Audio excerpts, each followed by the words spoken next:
Josh and Luke lived on a farm with their dad. They had lots of servants and lots of money. They didn't really have to do much, and one day Josh got really fed up. He said to his dad, "When you die, me and Luke will get all the money you've made from this farm. I've had enough of living here with you and Luke. Can I have my money now? I want to see the world."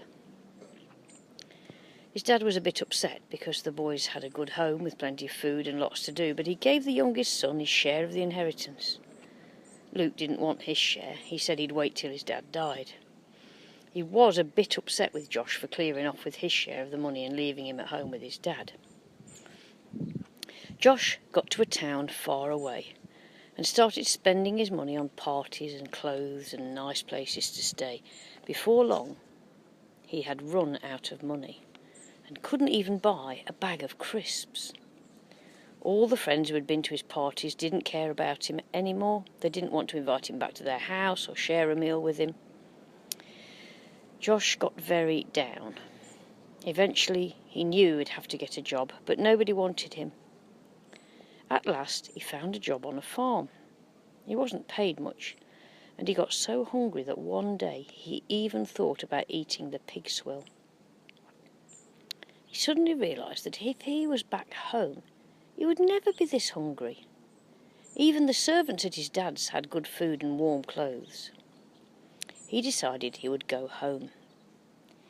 He knew he'd been really greedy and really silly and wasteful, so he didn't think he could really just waltz in home and say, "Hello, I'm back." He figured he wouldn't really be welcome after walking out with his dad's money and wasting it all. Still, he knew that if he went back and asked for a job at the farm, he would at least get enough money to buy proper food. He set off home, determined to say sorry to his dad and ask him if he could have a job on the farm. Meanwhile, his dad had been hoping day after day that Josh would come home again. He missed his company, and he just wanted to hug him and have him back. He used to look out of the window and wonder if today would be the day.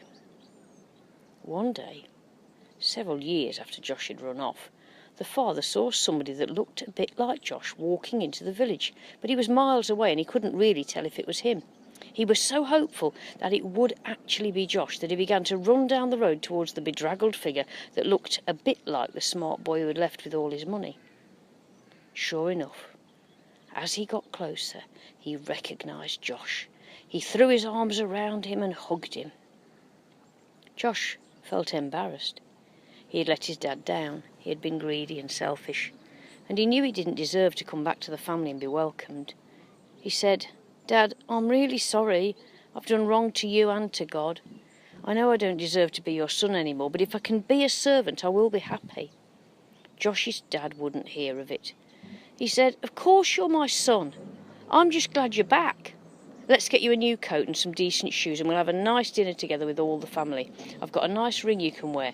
It will show people you are back in our family." The servants fetched the clothes and the ring and they set off for the meal. As they got near the house, Luke saw his brother. He wasn't pleased to see him.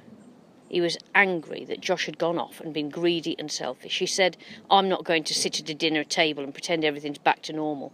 He's been greedy and selfish and stupid.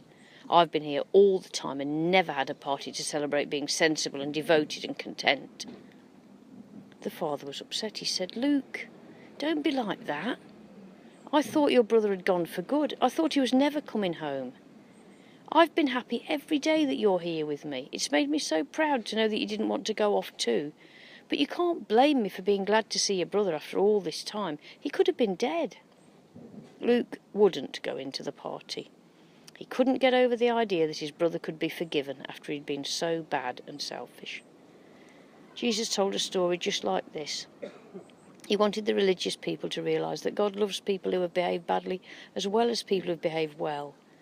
Everyone who is sorry and asks forgiveness will be welcomed into God's family and be his child.